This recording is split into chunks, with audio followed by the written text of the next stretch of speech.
how to input the seismic mass of a building. Basically, the total earthquake force is just equal to the mass times acceleration. Acceleration, this can be taken from all the parameters of the earthquake, such as magnitude, intensity, and the distance of the fault line to our structure. But mass, we have to account all the loads of the building, the dead loads, in order to define or to calculate for the entire mass of the building. So here,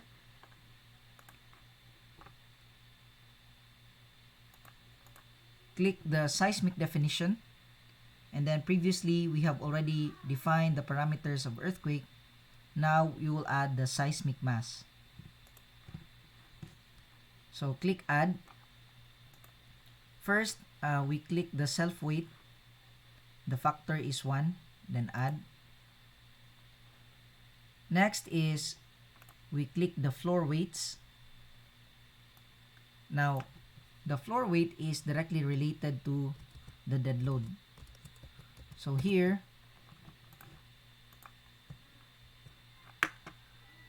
we have the dead load coming from the slab and dead load coming from masonry walls. So the slab unit weight is taken as 23.6. This can also be found in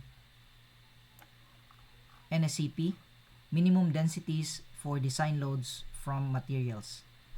So here we have reinforced concrete, stone including gravel. This is 23.6 kilonewtons per cubic meter. So we put it here 23.6. The slab thickness is assumed to be 0.1. And of course, if we multiply the two, we can generate a uniform load of 2.36 kilopascals. So how do we place now the loads?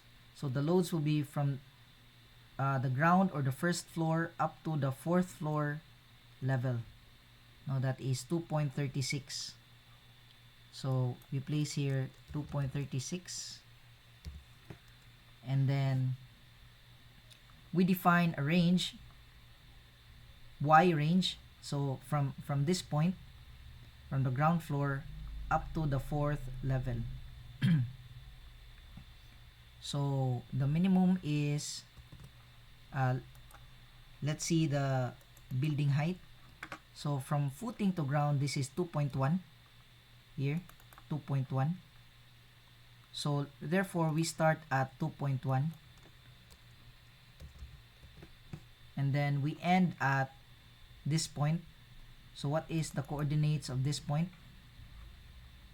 So y-axis, the coordinates is here, this point at node 73. This is 12.025. So 12.025.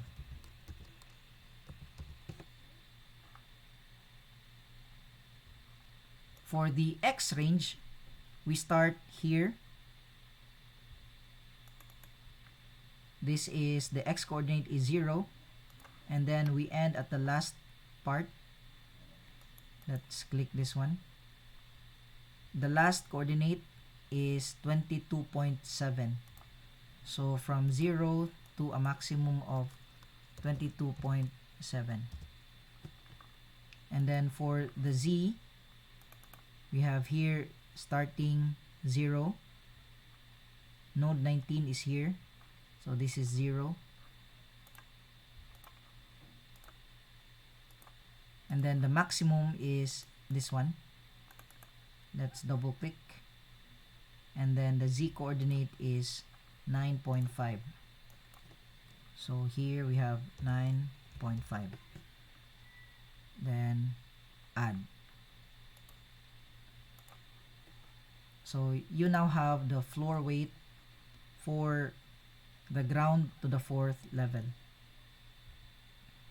Now for the roof level, let us assume that the weight of the roof level is half of the floor level. because there is a ceiling here. Now for the second, third, and fourth, there is no ceiling. But for the roof level, there is a ceiling.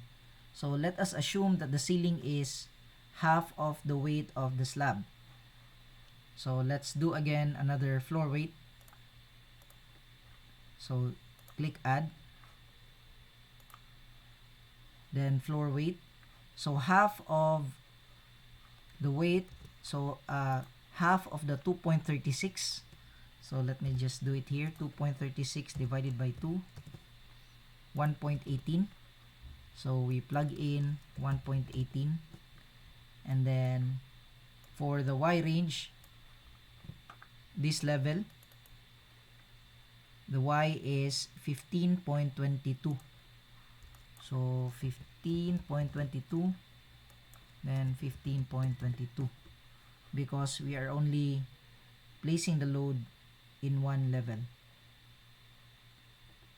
So for the X range, we start at this node 0, and then the maximum is here 22.7. And for the Z, this one is node 19, so this is 0, and the maximum is 9.5.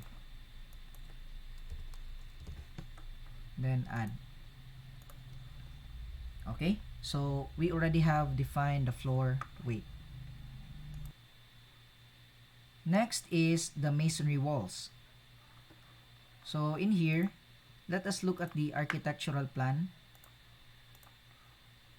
and check where the masonry walls are situated. So across the perimeter, we have masonry walls here. Then it stops at the corridor. We have full partitions here. Then we have one partition here, another partition, and then we have stairs, and then minor partitions here.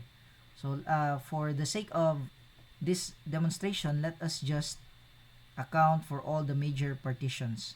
So let's remember this one, this, and this. So let's go back to the model. Then let's try to select all the slabs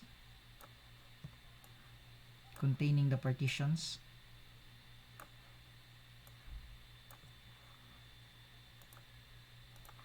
View selected objects only.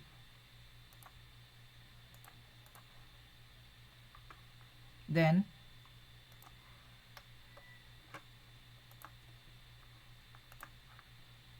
let's add member weights.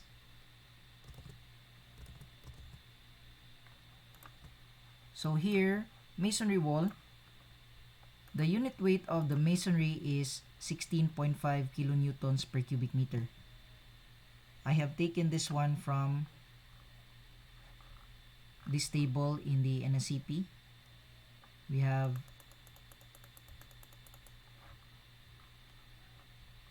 for concrete masonry units, we have 16.5 kilonewtons per cubic meter density.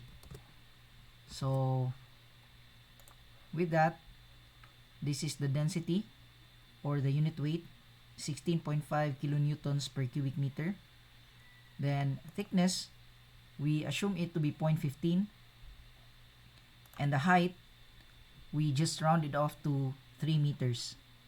Although if you are really keen in calculating, you can really define the exact height of the wall. So for this example, let us assume the height to be 3 meters.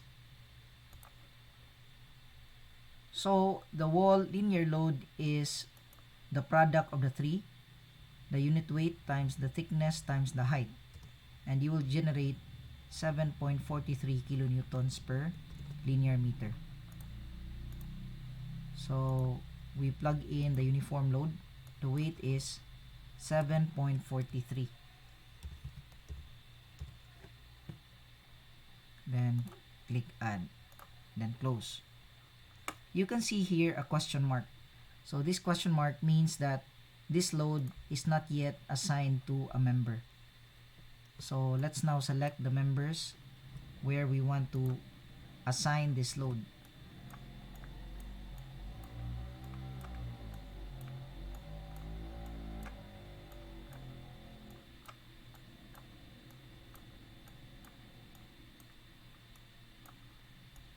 I'm pressing the control key here.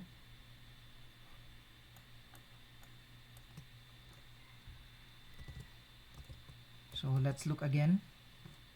Here there is no partition. So let us remove this. Alright, so that is our, okay, in here we have not selected this one, so let's select. We have also not selected this and this here.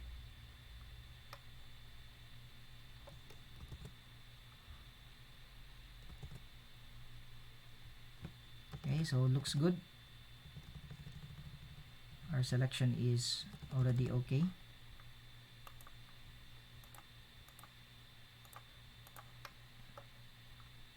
So these are all the members that will be loaded with this partition load.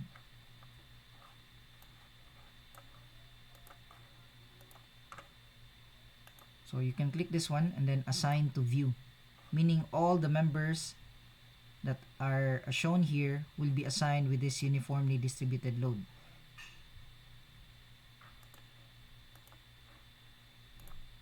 Okay, so we are done.